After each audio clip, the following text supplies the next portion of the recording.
two that they're really leaning towards right now. It's been so long since we saw a different mid laner come up. Yeah, it's time we shake up the mid lane. I'm always What going to be a about proponent of that. That is going to be a Selena again. Still a Selena. Are we down to one game for the Clash of the Titans here? Team Falcons and Team Liquid Philippines coming down to this already. Once again, to throw it out there for our viewers, Team Liquid Philippines needs to win this as one of their conditions to get to the playoff spots already in week 5. They have to win this match and they have to win tomorrow's match. So this is what they want for Tlph. That's a lot of damage that could potentially come in, but so far, Team Liquid Philippines, they're really making work with the mid duos they have to so far. I mean, this isn't a typical duo you could just keep engaging in, because there's a taunt that could possibly come from JP. There's a Terrify from Sanji, so they have to be extra careful if they really want to play it aggressive. Okay. Emblem's looking pretty normal here too. Yeah. This time. See Falcons, well, very fast with how they're rotating. They're really trying to find a kill angle for the Selena join Jawhead.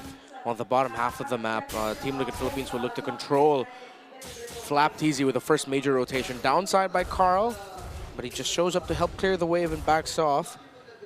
The team's taking it easy right now. Turtles can spawn in the next 15 seconds, with Falcons holding a better spot on the map right now. Very aggressive is their positioning. Most of this too for Sanji. I mean, most of the time, what do we expect them to take the Jawhead ultimate? Maybe Kyle TZ's for the most part here, right? Abyssal traps though everywhere. JP, half HP, forced to use the Revitalize, and they're bursting down the objective. But JP gets the last hit on the turtle. Now Few, he needs to flicker just to survive, but there's an Infernal Pursuit.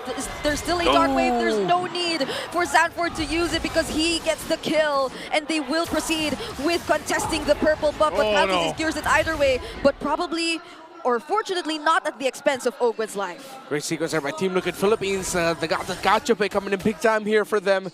JP miraculously getting the last hit of the turtle. Revitalize, reducing the efforts that Tlph brought at the start of that team fight, trying to bring Carl TZ and the rest of Team Liquid Philippines slow, and then capping it off with a great Avatar of Guardian to the back. Although Team Liquid weren't able to get the purple buff of Kyle TZ, they're closing the window on this early snowball condition of the Jawhead and Selena very quickly. Yeah, the last time too that we saw that, when you were mentioning it, didn't they also have an Edith in that lineup to kind of help? So it was like a Jawhead and Edith in the XP lane, and then you had the Selena there. So you had so many options of CC other than just the Abyssal Arrow. So again, we'll have to see if Ogwen's able to go ahead and find the right targets like he did previously when he played the Jawhead in the series in Game 1. But a whole lot of just, again, action here. They might go for a 2v1. Unstoppable Force, but the ejector will not be used. That's a flicker from Sanford, keeping him alive.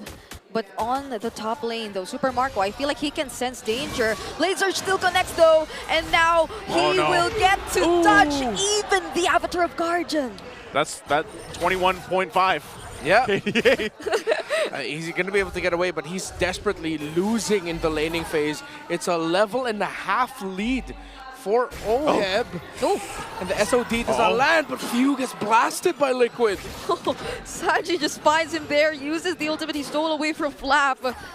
And this is all the more difficult for a Selena, who needs to be activated in the early game if he's down 0-2 in just the first 4 minutes of the game. Yeah, they've 100% lost their conditional window for the Selena already, and they're going to have to redirect their efforts into potentially somehow helping Marco. They aren't able to contest the Turtles. Third Turtle contention. If Team Liquid get 2 more pickoffs, Falcons will not be able to contest that healthily. It'll be a very risky contention for it, if ever. Yeah, not only that, but like you guys mentioned, this Selena at this point, you're not going to be that much use unless you're just landing these arrows. Because even if you land the arrow, because of the scaling happening right now for Tlph, being 2,000 gold ahead already at this point, it's going to be really hard to actually enter those fights. Yeah, I feel like Falcons, though, they're just trying to replicate what we saw from them when they were in a similar scenario where they were slightly behind, because as of the moment, Tlph is still fairly getting a lot of farm, probably even slightly ahead of Tlph.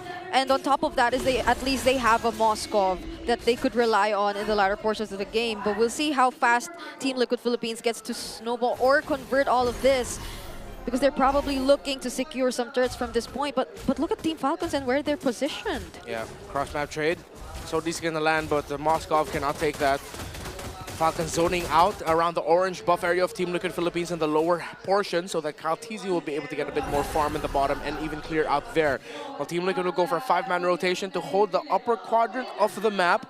Falcons, they're losing their windows for the mid-game quickly. Yeah, they might get to the point that this might be a very long game, just waiting for Super Marco to get to a healthy point in the farm. Yeah, it's looking to be the case as the Tier 2 top side's already being worked on. They do hold on to it a little bit longer. Arrow's going to land, but Few really can't follow anything up and risk it. So right now, it's just kind of Tlph taking what they can across the map. They're going to travel mostly together, and they're in full control at this point in the game. Yeah, this is the entire, oh, even if I get an Abyssal Arrow, I can't go in. There's a Dark Wave scenario again. Yep. Yeah. I mean, no, never mind. I don't want to be dead.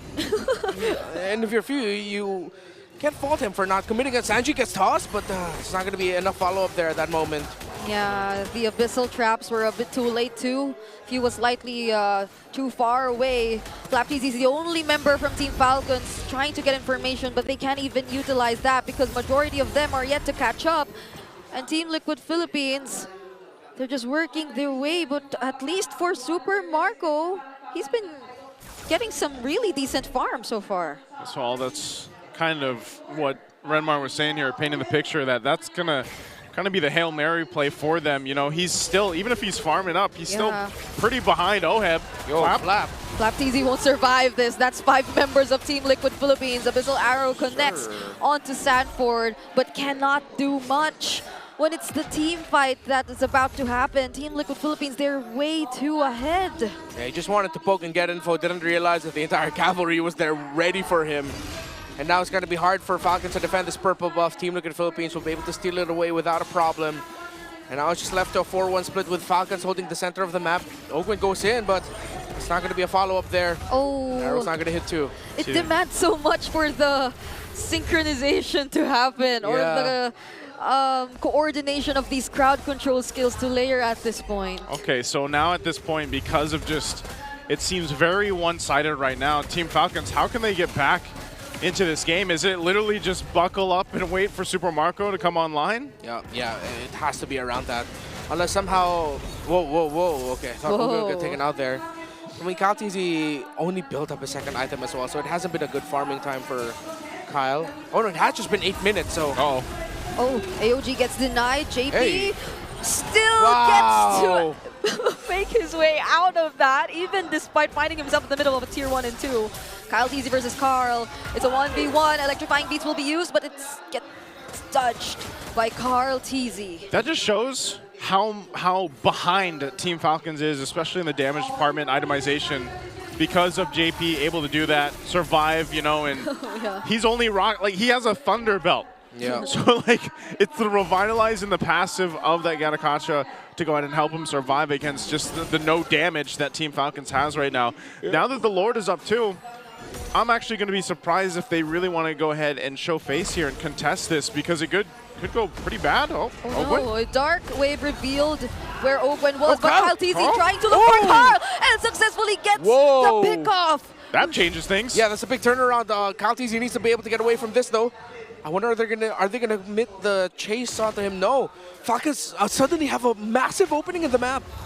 We'll see if they take it.